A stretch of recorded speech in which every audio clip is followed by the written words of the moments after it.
അശോകൻ്റെ ശാസനങ്ങളിലെ കേരളപുത്ര എന്ന് പറഞ്ഞിട്ട് കേരളത്തെക്കുറിച്ച് നമുക്ക് അറിവ് ലഭിക്കുന്നത് പറഞ്ഞു. BC 260 അശോകൻ്റെ കാലഘട്ടം, കലിംഗ യുദ്ധമൊക്കെ. അപ്പോൾ ആ കാലഘട്ടത്തിൽ കേരള അങ്ങനെ ഒരു വാക്ക് ഉണ്ടായിരുന്നോ? ലിഖിതം പറയുന്നത് ചെറിയ ചെറിയ നാട്ടുരാജ്യങ്ങളും മറ്റൊക്കെ ആയിരുന്നില്ല. ആയിരിക്കാം. ചോളം, പാണ്ഡ്യം തുടങ്ങിയിട്ടുള്ള, സതിയപുത്ത തുടങ്ങിയിട്ടുള്ള പേരുകളുടെ കൂട്ടത്തിലാണ് കേരളപുത്ത എന്ന് പറയുന്നത്. പിന്നെ ബുദ്ധമത ആ കാലത്ത് എന്ന് പറഞ്ഞാൽ ആ കാലത്താണ് നമുക്ക് സംഘകാല കൃതികൾ. ഇപ്പോൾ കീഴടി പറയുന്നത് അതിനേക്കാൾ പഴക്കമാണല്ലോ. പിന്നെ ബുദ്ധമതത്തിൻ്റെ അപജയമായിട്ട് ബന്ധപ്പെട്ട് നമ്മൾ മെയിനായിട്ട് നമ്മൾ കാണുന്നത് കുമരിയിലെ ഭട്ടനെയാണ്. ഈ കുമരിയിലെ ഭട്ടൻ അദ്ദേഹത്തോട് ചേർന്ന് ശങ്കരാചാര്യൻ പ്രവർത്തിച്ചിട്ടുണ്ടെന്ന് ചില വായനകളിൽ നിന്ന് മനസ്സിലാക്കിയിട്ടുണ്ട്. ആധികാരികമായിട്ട് എനിക്കറിയില്ല, ഞാനത് പഠിച്ചിട്ടില്ല, എനിക്കത് പറയാനും കഴിയില്ല. നമുക്ക് ഫിലോസഫിക്കലായിട്ട് ഒന്ന് എംപറിക്കൽ സോഴ്സസിൽ തന്നെ ഈ ബുദ്ധമതത്തെക്കുറിച്ചുള്ള പഠനങ്ങൾ നമുക്ക് വളരെ തെളിവുകൾ വളരെ കുറവാണ്. ഭയങ്കര കഷ്ടപ്പെട്ടാണ് നമ്മളൊരു എക്സ്കവേറ്റ് ചെയ്യുന്ന പോലെയാണ് നമ്മൾ സോഴ്സസിൽ നിന്ന് എടുക്കുന്നത്. അപ്പോൾ ഇത്തരത്തിലുള്ള ശ്രീ ശങ്കരാചാര്യരായിട്ടുള്ള അസോസിയേഷൻ എനിക്ക് അറിഞ്ഞുകൊണ്ട് അങ്ങനത്തെ പഠനങ്ങൾ നടന്നതായിട്ട് അറിയുന്നുണ്ട്. പക്ഷേ അതേക്കുറിച്ച് എനിക്ക് ധാരണയില്ല, അത് പഠിക്കണം. സാർ, ഈ ബലിക്കല്ലുകളെ കുറിച്ച്, ഈ ബലിക്കല്ലുകൾ ഉണ്ടാകുന്നത് എങ്ങനെയാണെന്നും, ഈ ബലിക്കല്ല് കേരളത്തിലെ ക്ഷേത്രങ്ങളിലേക്കാൾ കൂടുതൽ കാവുകളിലാണുള്ളത്. കാവുകളിലും ബലിക്കല്ലുകൾ ഇഷ്ടം പോലെയുണ്ട്, ഇപ്പോൾ എനിക്കറിയാം. അപ്പോൾ ഈ ബലിക്കല്ലിൻ്റെ ഉൽപ്പാദനം ബുദ്ധമതത്തിലുള്ള ആൾക്കാരെ കൊലപാതകം നടത്താൻ വേണ്ടി ആ ചർച്ചകൾക്ക് തോറ്റുപോകുകയും ബുദ്ധന്മാരും പിന്നെ ബ്രാഹ്മണിക്കലുമായിട്ടുള്ള ചർച്ച നടക്കുകയും ആ ചർച്ചയിൽ ബുദ്ധന്മാർ തോറ്റുപോകുകയും ആശയപരമായി തോറ്റുപോകുകയും പിന്നീട് അവരെ ബലിക്കല്ല് വെച്ച് കൊന്നുകളയുകയും ചെയ്യുന്നുള്ളൊരു പ്രചരണമുണ്ട്. യഥാർത്ഥത്തിൽ ഈ ബലിക്കല്ലുകൾ ഉണ്ടാകുന്നത് അങ്ങനെയാണോ? യഥാർത്ഥത്തിൽ അത് പിന്നീട് പറയുന്നത് മൃഗബലികളാണ് നടത്തുന്നതെന്നുള്ളതൊന്നും പറയുന്നുണ്ട്. അപ്പോൾ ഈ ബ്രാഹ്മണിക്കൽ, പിന്നെ ഈ ബ്രാഹ്മണിക്കൽ സത്യത്തിൽ കാവുകളിൽ ഇടപെടണ്ടായിരുന്നില്ല. ബ്രാഹ്മണന്മാർ കാവുകളിൽ, കേരളത്തിലെ കാവുകളിൽ ബ്രാഹ്മണിക്കൽ ഈ അടുത്ത കാലത്താണ് ഇടപെട്ട് തുടങ്ങിയത്. കാവുകളൊക്കെ ക്ഷേത്രവൽക്കരിക്കുകയും നടന്നു തുടങ്ങിയിരിക്കുകയാണ്. വലിയൊരു രാസപ്രവർത്തനം നടക്കുകയാണ്.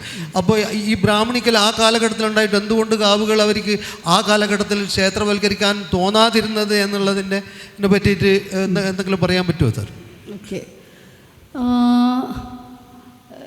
അതൊരു ഇപ്പോൾ ആദ്യം സൂചിപ്പിച്ചത് ബൗദ്ധർ ബ്രാഹ്മണരോട് തോൽക്കുകയും അവരെ ബലി കൊടുത്തു എന്നുള്ളത് ഇറ്റ്സ് എ ലെജൻഡ്.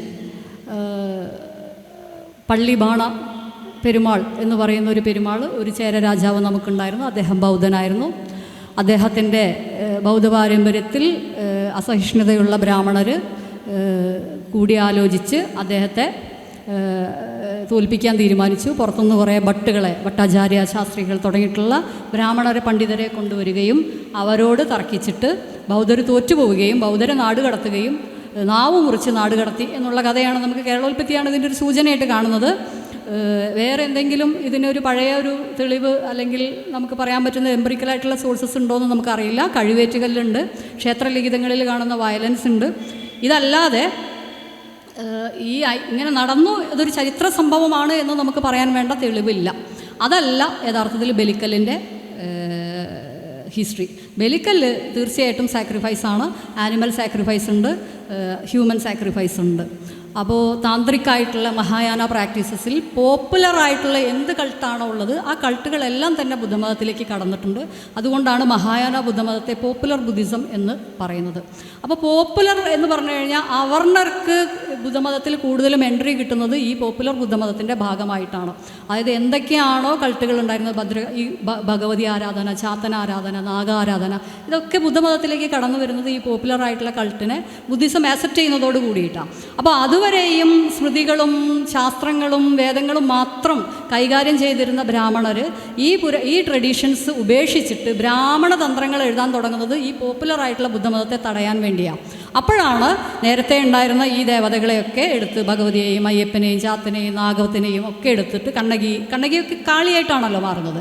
അപ്പോൾ ഈ സമയം എടുക്കുന്നതാണ്. പക്ഷേ ഈ ഇങ്ങനത്തെ ഫെർട്ടിലിറ്റി കൾട്ടിൽ നേരത്തെ തന്നെ ബലി ഉള്ളതാണ്. അതാണ് താന്ത്രിക് വർഷിപ്പ് എന്ന് പറയുന്നത്.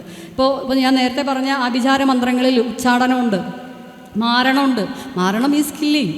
അപ്പോൾ ഇതൊക്കെ നേരത്തെയുള്ള അത് പോപ്പുലറായിട്ടുള്ള ട്രഡീഷൻസാണ്. ആ ട്രഡീഷൻസാണ് പിന്നീട് ബുദ്ധമതം എടുക്കുന്നത്, അതിനെയാണ് പിന്നീട് ബ്രാഹ്മണ മതം ഉണ്ടാക്കുന്നത്. അപ്പോൾ ബ്രാഹ്മണ മതം എന്ന് പറയുന്നത് വളരെ ലേറ്ററായിട്ട് ഇപ്പോൾ നമ്മൾ പറയുന്ന ഹിന്ദു മതം എന്ന് പറയുന്നത് ഇറ്റ്സ് എ കൊളോണിയൽ ഫോർമേഷൻ.